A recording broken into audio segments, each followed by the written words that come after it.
U.S. Lacrosse presents the 2015 NFHS and Youth Rules Interpretation DVD.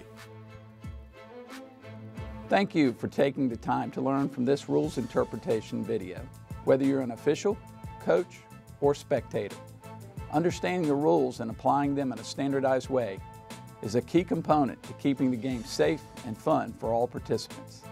NFHS is proud to partner with U.S. Lacrosse to bring you this year's rule interpretation video. This year's rule changes address minimizing the risk of injury to participants and addressing points of emphasis on contact with the stick and body, proper fitting helmets and equipment. For additional videos, interpretations, content, and resources for lacrosse officials before and during the season, please visit the NFHS and U.S. Lacrosse Central Hub powered by Arbiter Sports. U.S. Lacrosse and NFHS thanks you for your part in the game, and we wish you the best of luck in the upcoming season. Before introducing the 2015 points of emphasis, let's first review the points of emphasis for the 2014 lacrosse season. The NFHS Rules Committee called attention to 4 points of emphasis for officials, coaches, and players to focus on. Age-specific rules, properly worn and fitted equipment, slashing, NOXI standard game balls. The committee reminds officials that while every season there are new points of emphasis, the previous season's points of emphasis remain important. 2015 points of emphasis. The points of emphasis identified for the 2015 boys lacrosse season are contact, equipment inspection, lacrosse helmet fitting.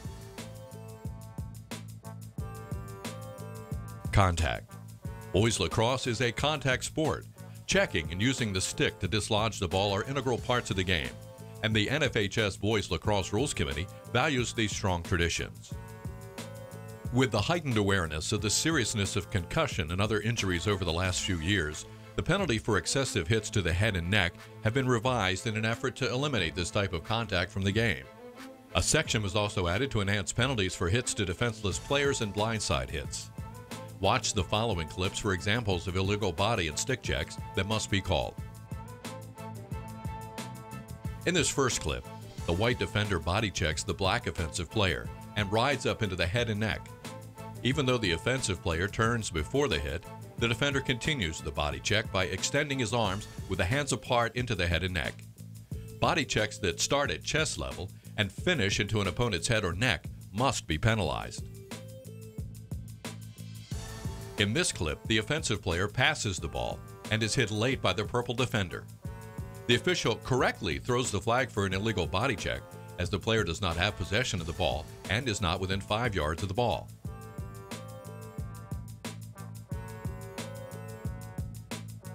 In this clip, the offensive player is slashed in the back of the helmet after being double-teamed by 2 white defenders. Watch again and see number 43 raise his stick into the air and forcefully check onto the ball carrier's helmet. In this final clip, the white offensive player falls to the ground while dodging. As the player attempts to get up, he's slashed on his leg by black number 8 and slashed again on his helmet by black number 5. The 2 slashes seen here demonstrate excessive swings and a lack of control that should be penalized in the interest of player safety. Equipment inspection. It is recommended that officials ensure the legality of any player's cross, including those used for face-offs, when conducting random equipment inspections during a game. Lacrosse helmet fitting. The NFHS is placing an emphasis on the importance of players wearing a properly fitted helmet that meets the current NOXI standard. A proper fit means that the padding of the helmet gives firm and uniform pressure around the head so that the skin of the forehead moves as the helmet is moved. A 4-point chin strap must be attached to the helmet and tightened so there is no slack. Properly fitted helmets must take into account the hairstyle of the player. If the player has a great deal of thick hair and then receives a haircut, the helmet must be refitted. Finally, a properly fitted helmet should never cause headaches.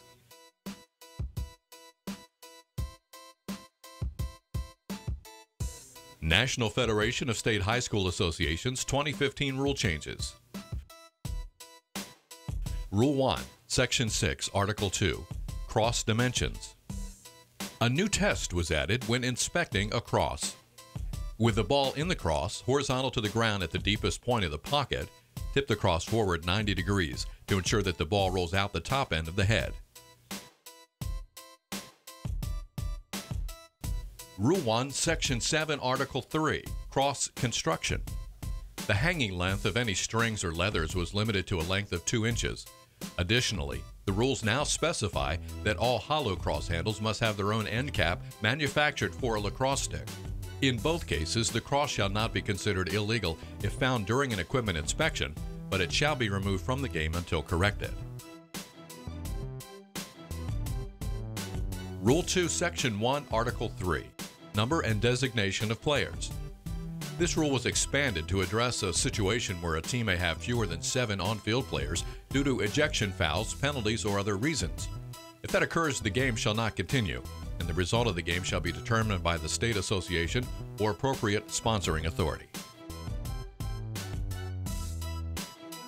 Rule 2, Section 7, Articles 1 and 2, Chief Bench Official. These rules were adjusted to more accurately reflect the duties and authority of the Chief Bench Official. The CBO shall now wear the same uniform as the other officials.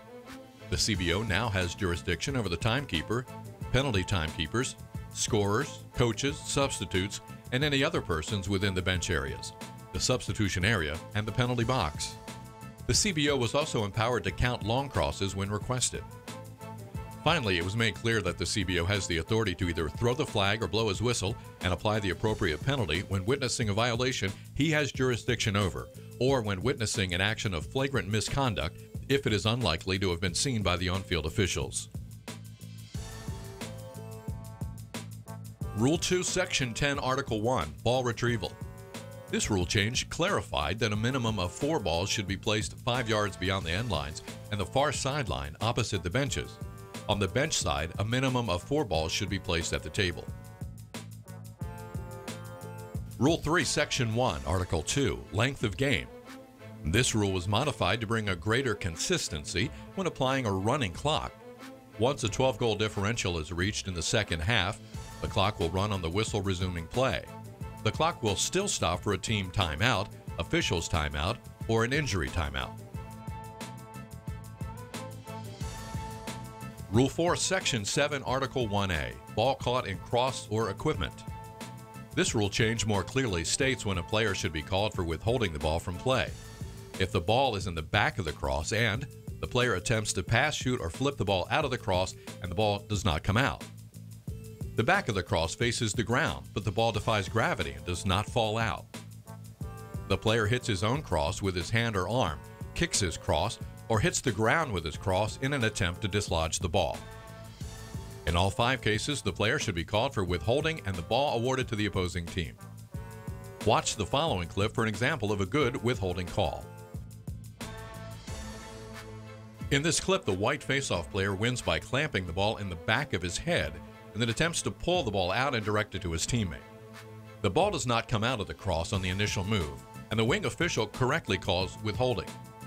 If the faceoff player came out of his crouch with the ball in the back of his cross and the back of the head facing the ground, then withholding should be called immediately, as there is evidence that the ball is stuck.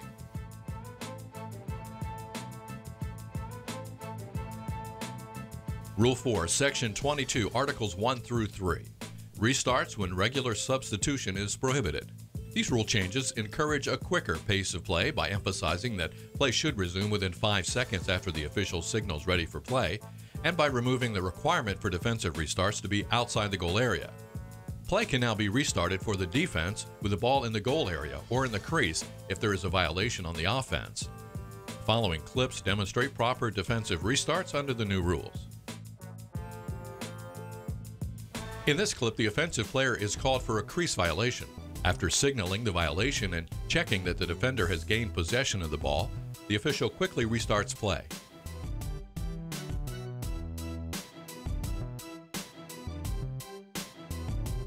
In this second clip, the red offensive player is called for a crease violation before the goal is scored. The official signals the violation and quickly restarts play while the goalkeeper has possession inside the crease.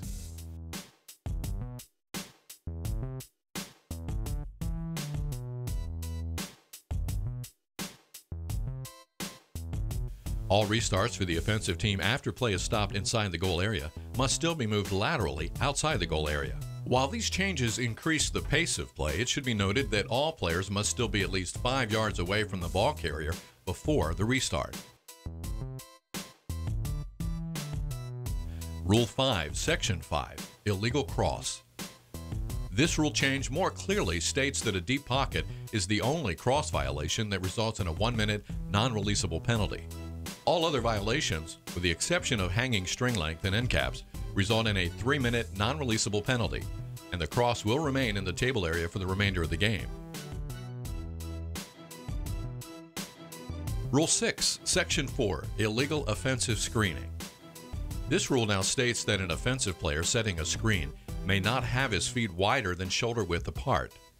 The other requirements for a legal screening position are still in effect. The player must not hold or extend his cross to impede the normal movements of the defensive player, and the player must be stationary when contact occurs. Watch the following clip to see a player setting a legal screen. In this clip, the blue player sets a screen on the white defender. Notice how the player keeps his feet within his shoulders, stick held straight against his body, and is not moving when the white defender makes contact.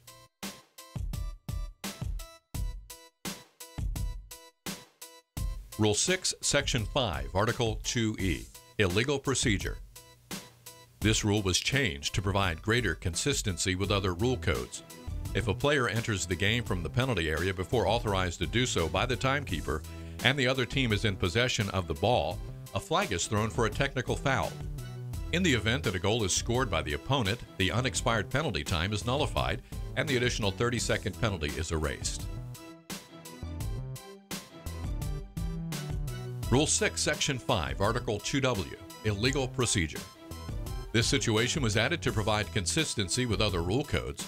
An illegal procedure penalty should be called in the event that a player takes a dive or feigns a slash to the head or body in order to deceive the official and draw a penalty. U.S. Lacrosse Central Hub. Officials who are active U.S. Lacrosse members are encouraged to view the Central Hub at uslacrosse.arbitersports.com. The Central Hub is your one-stop shop for officiating news, training materials, rules tests, video clips, and other resources. This concludes the NFHS rule interpretation section of this video. For additional resources, see other videos on this DVD, including a U.S. Lacrosse video on concussions in lacrosse, as well as a brief section on new youth rules and points of emphasis for the 2015 season. These resources, among many others for coaches, parents, players, and officials, can also be found at uslacrosse.org.